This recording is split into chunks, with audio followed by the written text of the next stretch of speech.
Olá, amigas e amigos do Bedelho Filosófico.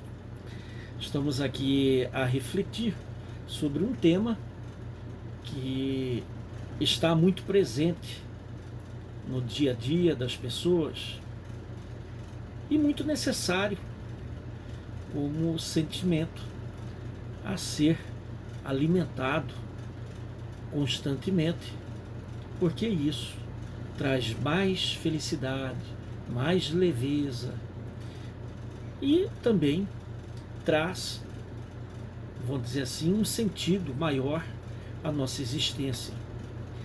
E o tema é admiração. Então, eu sempre costumo escrever aos amigos e também aqueles que não são amigos, mas nos têm em boa conta, que muito melhor que ter sentimentos menos nobres, baixos, muito melhor transformá-los em admiração. Claro que a admiração é uma das 6 paixões elencadas por Descartes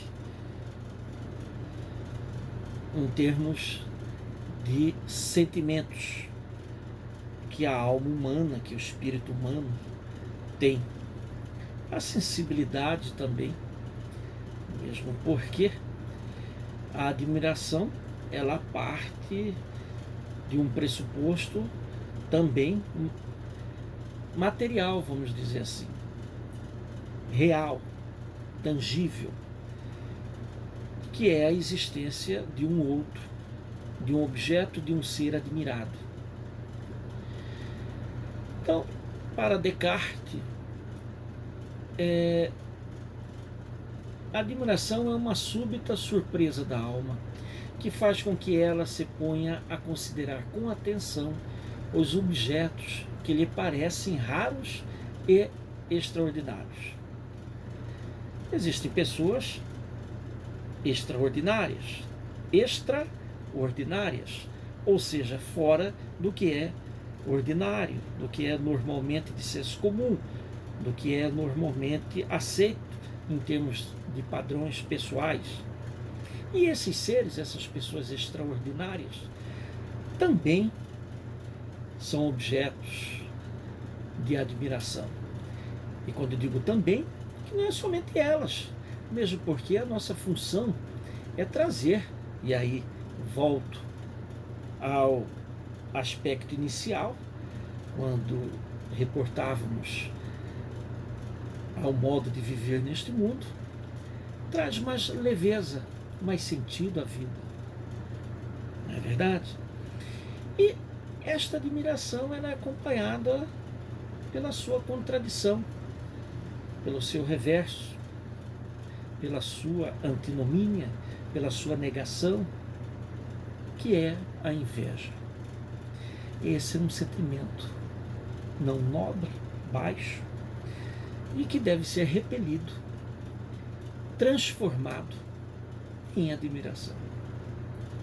Toda vez que aquela ponta de inveja, de indiferença e preconceito alimentar o teu sentimento num dado espaço-tempo, por que não inverter, transformando-o em admiração? Isso é muito interessante. Consideração elevada aos homens ou mulheres extraordinários, ou seja, fora, como eu já havia dito, de tudo que é ordinário.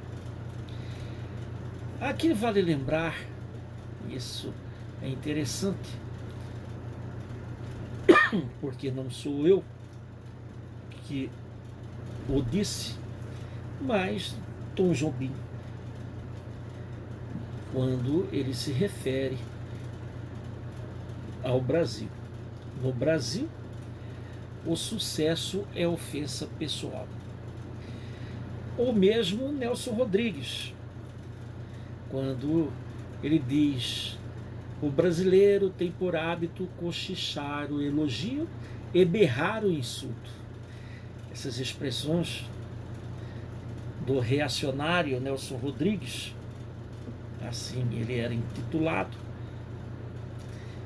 e adjetivado, traz essa premente necessidade de fazermos ode à admiração. Veja bem, Sartre dizia que o inferno são os outros. Claro, se temos liberdade para avançarmos durante a nossa existência por um caminho ou por outro, e essa liberdade nos foi dada justamente dentro de um processo de escolha, ou seja, de vir a ser, de vir a tornar-se, nada mais natural da alteridade do outro como um anteparo, ou mesmo como aquele que nos diz e nos aponta o dedo para as nossas atitudes, para a nossa singularidade. E essa singularidade, que é um ser enquanto presente neste mundo, enquanto é, enquanto se tornou, faz dele alguém responsável pelo próprio pensamento, pelas próprias ações. E aí nós nos reportamos ao sentido grego de justiça, lá trazido por Aristóteles, inclusive, quando ele diz uma ação justa. O que é uma ação justa? É uma ação ajustada, ajustada à virtude, à arité.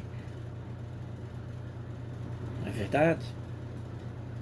Então, todas as vezes que nos reportarmos à justiça, estamos nada mais, nada menos que nos reportando às ações ajustadas.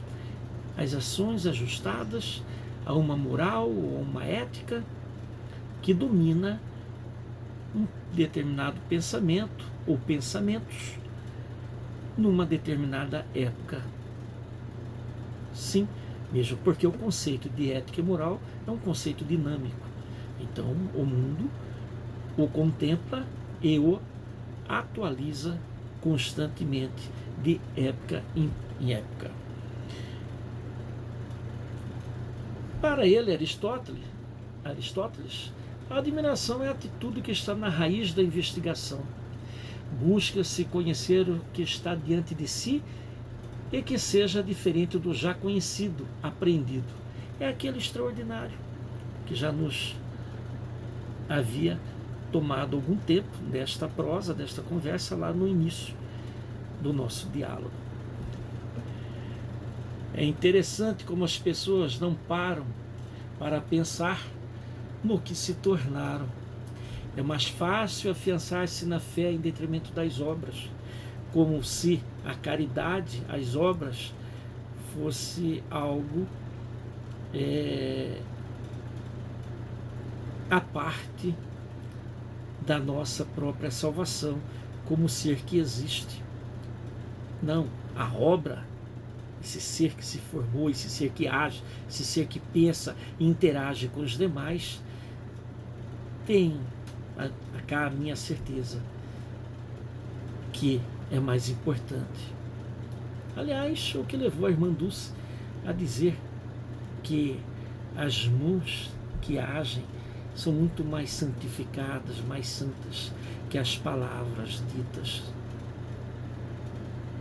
Não é verdade?